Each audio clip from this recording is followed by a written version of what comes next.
Hello viewers, आज मैं फिर उपस्थित हुआ हूं आप लोगों के सामने एक नया वीडियो लेकर। मेरे वीडियो का टॉपिक अनुपात या समानुपात ही होगा आज, मगर कुछ क्वेश्चन इसमें नए प्रकार के होंगे। तो आइए मैं आपका समय बर्बाद किए बिना आज इस पर चर्चा करता हूं। जो प्रतियोगी परीक्षाओं में पूछे जाते हैं या जिससे उससे रिलेटेड क्वेश्चन प्रतियोगी परीक्षाओं में पूछे जाते हैं, या फिर ये कह सकते हैं कि हम लोगों के लिए वो ज़रूरी है जानना। और इसको जानेंगे अगर हम लोग जान करके हम लोग चाहेंगे तो फिर बहुत से ऊंचे टावर की ऊंचाई बहुत आसानी से ज्ञात कर सकते हैं। टेलीफोन टावर या बहुत ऊंचे बिल्डिंग का ऊंचाई हम लोग अनुपात और समानुपात के नियम का उपयोग करके आसानी से ज्ञात कर सकते हैं। तो हम लोग देखते हैं कि किस तरह से ज्ञात कर सकते हैं। बिना टावर पर चढ़े हुए उसकी ऊंचाई ज्ञात कर सकते हैं। टावर पर चढ़ने की ज़रूरत नहीं है, नीचे से हम ज्ञात कर सकते हैं। तो आइए हम इस पर चर्चा करते हैं। तो ये देखते हैं हम लोग अनुपात और समानुपात। तो अनुपात समानुपात जो होता है, तो समानुपात तो ये होता है, समानुपाती जो होता है तो इसको हम लोग वो सीधा अनुपात होता है बिल्कुल, यानी कि समानुपात में सीधा अनुपात होता है। और इसको हम लोग ऐसे करके ऐसे शो करते हैं, ये समानुपात से शो करते हैं। यानी कि सीधा एक बढ़ेगा तो दूसरा भी बढ़ेगा। जैसे हम लोग कहेंगे कि मान लेते हैं कि 1 लीटर पेट्रोल में कोई गाड़ी जो है, कोई बाइक 1 लीटर पेट्रोल में 75 किलोमीटर जाता है, तो 2 लीटर में वो 150 किलोमीटर जाएगा, यानी कि बढ़ता जाएगा। 3 लीटर में वो 225 किलोमीटर जाएगा, इस तरह से बढ़ेगा। तो इसको हम लोग कहते हैं सीधा अनुपात। ये समानुपात है, ये बिल्कुल सीधा अनुपात।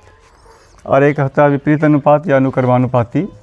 तो विपरीत अनुपात में या अनुक्रमानुपात, विपरीत अनुपात, इसमें हम लोग देखते हैं कि ये उल्टा होता है इसमें, यानी कि एक राशि अगर बढ़ता है तो दूसरी राशि घटेगी। जैसे मान लीजिए कोई काम 2 आदमी मिल कर के 5 दिन में कर रहा है।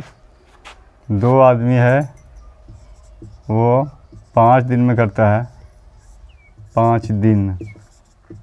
वही अगर हम 5 आदमी ले लेंगे तो 2 दिन में ख़त्म कर देगा। यानी कि जब आदमी की संख्या बढ़ती है तो दिन की संख्या घटेगी, और दिन की संख्या बढ़ती है तो आदमी की संख्या घटेगी। तो इस तरह से हम लोग देखते हैं ये विपरीत अनुपात में होता है। तो इसी का हम लोग उपयोग करेंगे यहाँ पर, और उपयोग करके कुछ प्रश्न जो एक ही नियम से संबंधित होते हैं, या और आदमी और काम समय और काम जो है उसका उपयोग कर सकते हैं। और इस तरह के बहुत से क्वेश्चन जिसमें कंफ्यूज करने की संभावना रहती है, उसका हम लोग इसका उपयोग करके उसमें कंफ्यूज होने से बच सकते हैं हम लोग। तो आइए हम प्रश्न लेते हैं कि जैसे अगर कहा जाए कि 5 मीटर कपड़े का मूल्य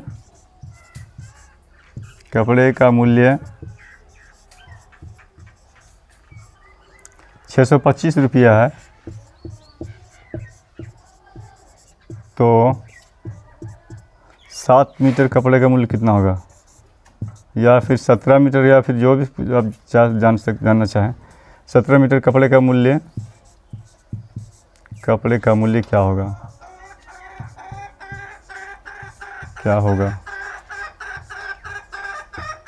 तो इसको हम लोग ज्ञात करने के लिए ऐसे हम लोग लिखेंगे। यहाँ पर बनाएंगे कॉलम कपड़ा, और यहाँ पर नीचे में बनाएंगे मूल्य, ये इस टाइप से। तो कपड़ा 5 मीटर और इसका मूल्य है 625 रुपया। और फिर उसी तरह से हमको लेना कपड़ा 17 मीटर, और इसका मूल्य क्या है सो मालूम नहीं, तो इसको x मान लेते हैं। तो इसको हम लोग कैसे लिखेंगे? इसको व्यूअर्स, इसको लिखेंगे हम लोग ऐसे लिखेंगे, सीधा 5/625 बराबर 17/x कर देंगे। इस टाइप से निकालेंगे। इसको क्रॉस मल्टीप्लिकेशन करते हैं तो 5x हो जाता है।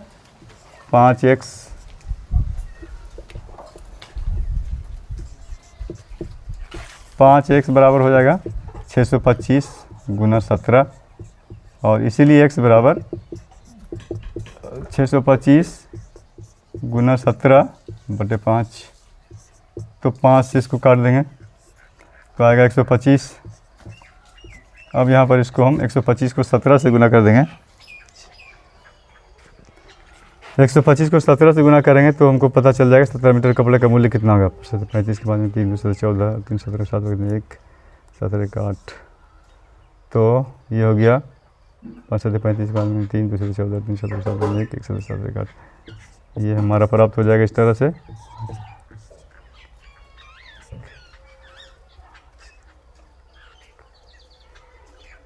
₹2125, 2125 रुपये प्राप्त होता है। तो ये 2125 रुपया हो जाएगा, ये मेरा मूल्य हो जाएगा आंसर। और इसी तरह से क्वेश्चन को जो है सो हम लोग इसी क्वेश्चन को फिर दूसरे तरीक़े से भी पूछा जा सकता है कि इसमें लेते हैं कि इसी क्वेश्चन को हम लोग फिर दूसरी तरह से देखते हैं कि 5 मीटर कपड़े का मूल्य 625 रुपया है। तो 5 मीटर कपड़े का मूल्य 625 रुपया है, तो देखते हैं यहाँ पर हम, तो 3125 रुपया में 3125 रुपया में कितना मीटर कपड़ा प्राप्त होगा।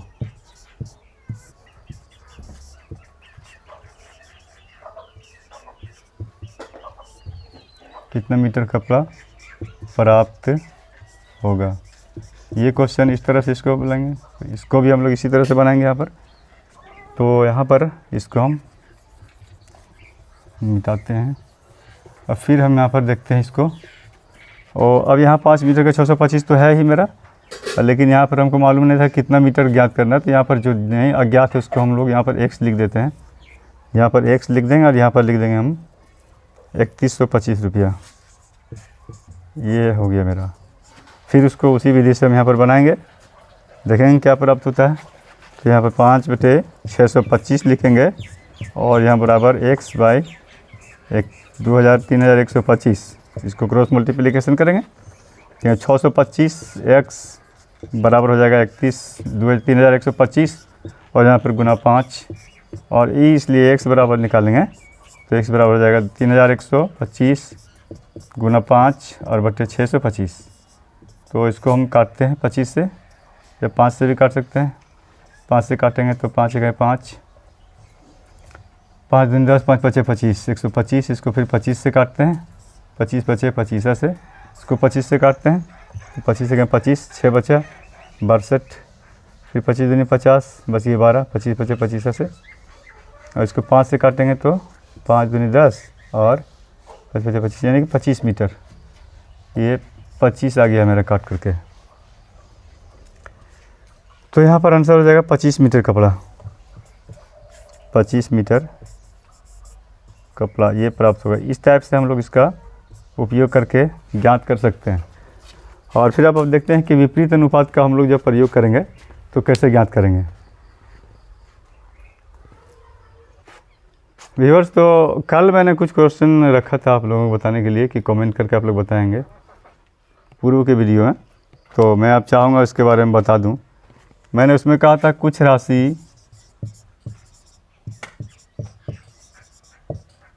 ए बी तथा सी के बीच, ए बी तथा सी के बीच 2:3:4 के अनुपात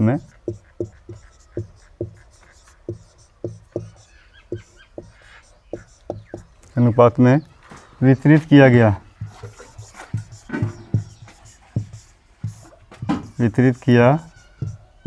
है। यदि ए का हिस्सा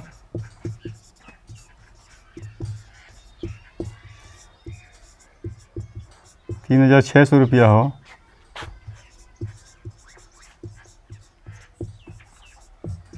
तो बी का हिस्सा कितना होगा।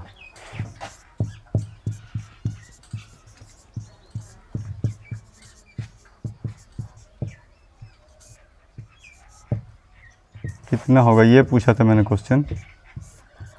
तो मैंने पहले ही बताया था कि इसको कैसे ज्ञात करेंगे। तो सबसे पहले हम लोग क्या करेंगे, अनुपात को हम लोग ज्ञात जोड़ लेंगे। 2 + 3 + 4 बराबर 9।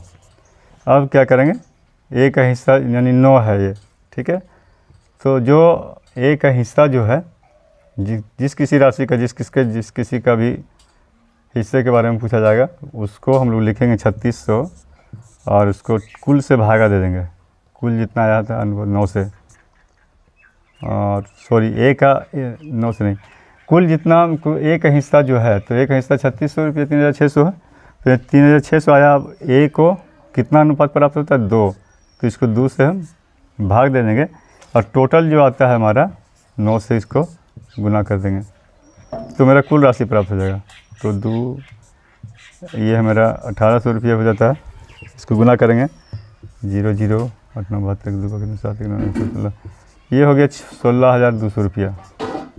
ये कुल राशि हो गया 16,200 रुपया। अब हमको पूछा जाएगा कि बी का हिस्सा कितना है, तो बी का हिस्सा हम निकालेंगे 3/9 और गुना 16,200 काट देते हैं इसको। 3 तिहाई 9, 3 पचे 15, 3 चौके 12, 5,400 रुपया। उसी तरह से बी का हिस्सा, उसी तरह से सी का हिस्सा भी ज्ञात कर सकते हैं। सी का हिस्सा,